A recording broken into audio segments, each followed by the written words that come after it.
Hey guys, in this video I want to talk to you about how do you find the attributes of a quadratic function.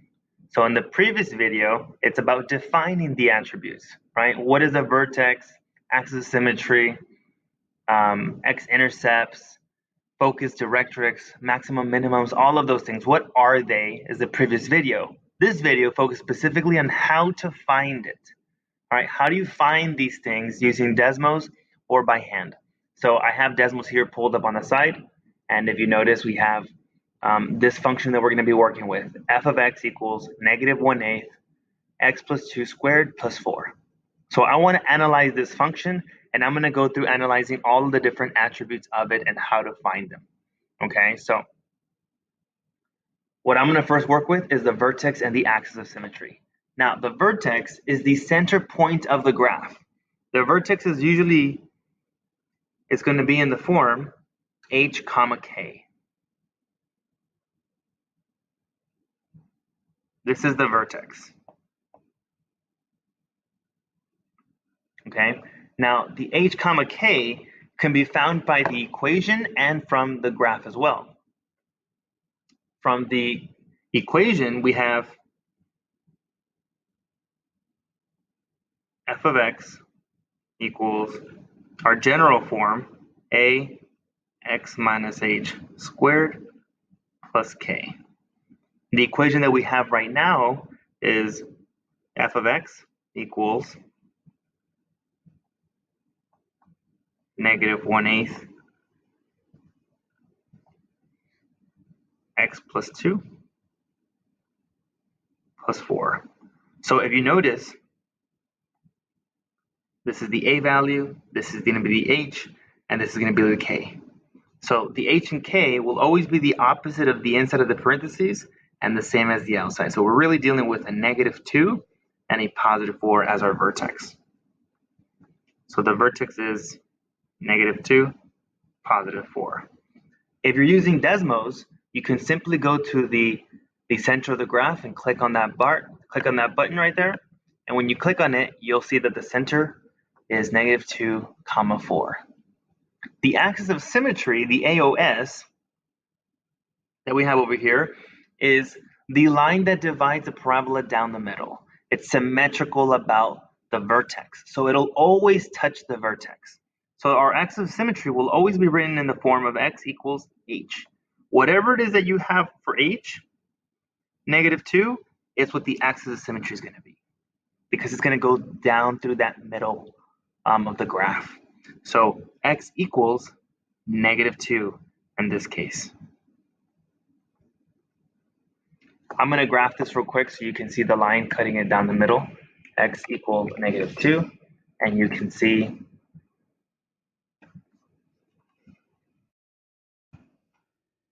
this blue line, right, bisecting the parabola right down through the vertex, through the center. And that equation is x equals -2.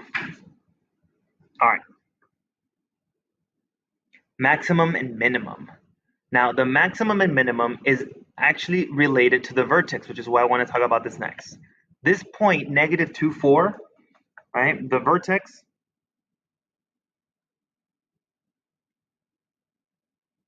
we have to decide whether or not we're dealing with a maximum or a minimum. If you look at Desmos on the graph, you can see that it's the highest point on the graph. So this is actually considered a maximum. It's the maximum. If this graph was flipped upside down the other direction, then the point at the bottom would be the minimum, because it would be the smallest point in the graph. So the minimum is considered the lowest point in the graph. The maximum is considered the highest point in the graph. Now, how can you tell from the equation whether you're going to have a minimum or a maximum? Well, it all starts with the a value. This -1/8 will tell you what direction the function is pointing. If -1/8, right, if a equals, I'll change colors here. If a is a positive number, the parabola is pointing up, which means we're going to have this point down here is going to be a minimum. If the A is negative, then the parabola is upside down. And now this point, the vertex, is considered a maximum.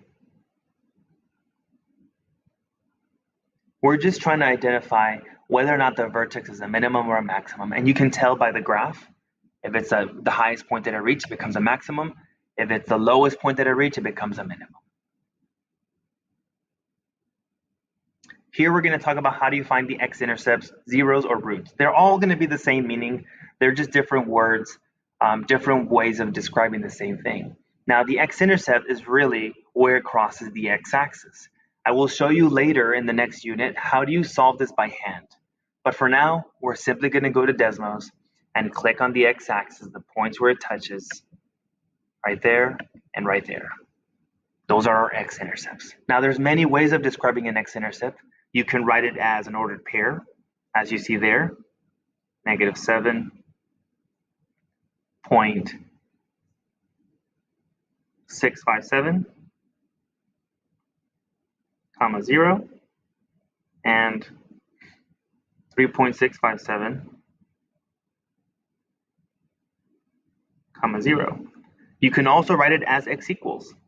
So you can also see it as the first x-intercept is -7.657, and the second one is x equals 3.657. Okay, so there's different ways of expressing that. You can have one x-intercept, two, or none, depending on the graph. So here I'll show you what these two scenarios look like. If the vertex, here we obviously have two x-intercepts because it touches the graph twice. Right? The graph is going to intersect 2 times. So you can see how it touches it. There's 2 x-intercepts. You can also have it where you have 1 x-intercept. Maybe the parabola touches the x-axis and it only crosses it at 1 point. That would look like to have 1 x-intercept. And you can have none if it never touches the x-axis. Maybe you have this kind of scenario where the parabola is either above or below the x-axis and it'll never touch it. So you can also have no x-intercepts. And now all I have to do is change a few things here and you can see how, sorry, this is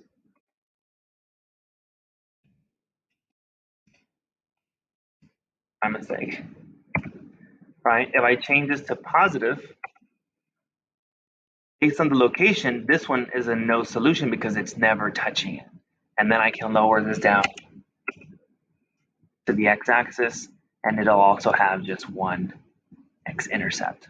So there's different ways of writing the function, different expressions, but you can have 0, 1, or 2 x-intercepts depending on what you're looking at. And it really just comes down to going to the graph, clicking on it, and finding out what it is. Again, Desmos is our favorite friend. All right, lastly, we're going to talk about how to find the focus and the directrix. Okay, this is the only one that you cannot find on the graph, although we will use the graph to plot the points and to identify what they are, so it's easier to identify and see what it's looking like. In the previous video, I described where you find the focus and where you find the directrix. So if you're having struggle with this topic, go to the previous video and watch that section. The focus will always be found inside the parabola. So because this parabola is pointing down, I'm going to hide this for a second. Because this parabola is pointing down, the focus will be somewhere inside the parabola. And the directrix will be a line opposite of the focus. So it'll always be on the outside of the parabola. So we're going to be expecting to see a line somewhere here on the top, while we're expecting to see the focus is a point somewhere on the inside. There are 2 formulas we're going to be worried about when we're finding the focus and the directrix. The focus has this formula. Since we're looking for a point, we're going to be looking for h, comma, k plus or minus p. And the directrix will be a line as y equals k plus or minus p. Now, where does this h, k, and p come from? Remember, h and k is the vertex. H and k is that center part of the graph that is very needed. So we're always going to start by defining the vertex. The vertex is, let me make some space here.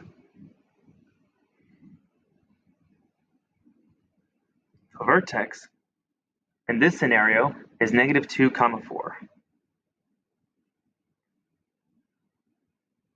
And the directrix, sorry, the A value that we're looking for is -1/8. The A value comes from the front of the function, right? It's this part right here. Now, we don't have to worry about it being negative or positive. As long as we know that it's 1/8, that's all that really matters. The negative just reminds me that it's pointing down. So we just worry about the 1/8 part. It doesn't have to be negative or positive. Just worry about the number in front of it. Ignore the sign, and then we can start by finding the focus. Now, here we have H and K. So hopefully you can see that we already have this H value that's going to go here, the K value that's going to go here, the K value that's going to go here. We're really just missing the value of P. So how do we find P? What is P? P is the distance from the vertex to the focus and from the vertex to the directrix. It's the distance we're going to be calculating. So if we're saying the focus is somewhere down here, well, how far away is it from the vertex? If it's, say, 5 units down, then the directrix will also be 5 units in the other direction up here. So our goal is really to find how far away is the focus and the directrix from the vertex. The vertex will always be in the middle of the graph, okay? So I could technically already start replacing this H, K, some of these numbers in here already because I already know these solutions. I know these values, and I'm going to do that here. The H is -2, and that's just, let's see, let me fix that up a little bit. That -2 is really just from here, from the vertex of the graph.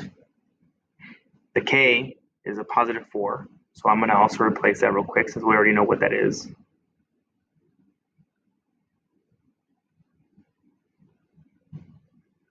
And then over here, I also have, this is from the 4, right? 4 equals in here. And then the K is also this number, so I'm going to go to 4 as well.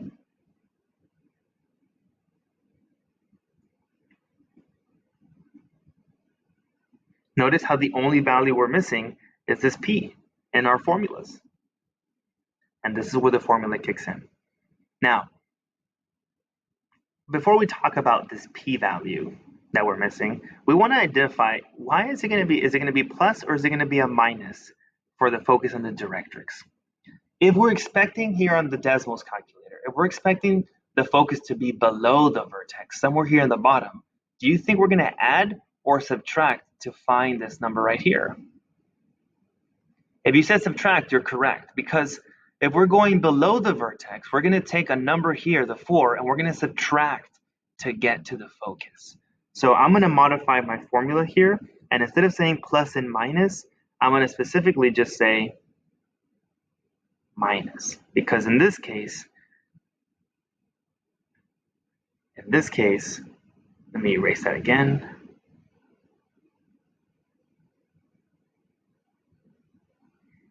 The focus is below, so we're going to subtract. If the focus was above, we would have added, right? If this was the other way around and the focus was up here somewhere, we would have said from here we're going to do plus to go up. But since we're dealing with it being in the bottom, we're going to subtract. Now, the focus and the directrix will always be opposite, right? The focus is down here, the directrix is somewhere up here. So from the vertex to go to the directrix, we're going to do addition. So I'm going to modify my formula to make sure that this is a plus. Notice how these are opposites. Here we have 4 minus P, and here we have 4 plus P. Because to go from the vertex down, we're going to subtract for the focus, and to go up to the directrix, we're going to add. And that's basically just defining it from the picture. So if you can look at the picture and the graph, it's like, oh, it's pointing downward or oh, it's pointing upward. You can decide if it's a plus or if it's a minus. Now let's finish this problem and find the P value. So P can be found by this formula. P equals 1/4 times A. This was the reason why we needed to find A, because A has to be plugged in here. So our formula says P equals 1 over 4 times 1/8. Now you can use your calculator. I'll do it here on Desmos to show you. All right, we do 1 divided by 4 times, and in parentheses, 1/8.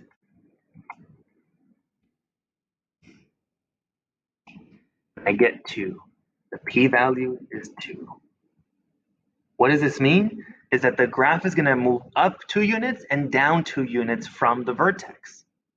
So when I plug things into my formula, if I'm to plug in the 2 in here and the 2 in here, I'm going to have 4 minus 2. So the focus is -2, and 4 minus 2 is 2. And over here on the other side, I have 4 plus 2. So I have y equals 4 plus 2 equals 6. All I did is I plugged in the 2 for P and the 2 for P.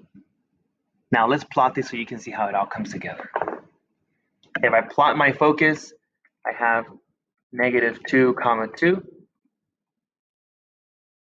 I label this as my focus. And then the directrix is going to be labeled as y equals 6. This, guys, as I mentioned, right, the p-value equals 2. So that means we're going to go down 2 units to the focus. The directrix is going to go opposite 2 units up from the vertex. So really the only thing that you're really worried about finding here is this p-value. P is the distance of how up and how down you're going to go to find your focus and your directrix. Hopefully this helps. Hopefully this simplifies things a little bit for you. Feel free to watch this again. Leave me a comment below if you have any questions or something that you want me to clarify at any point in this video. And as always, guys, I will calculate later.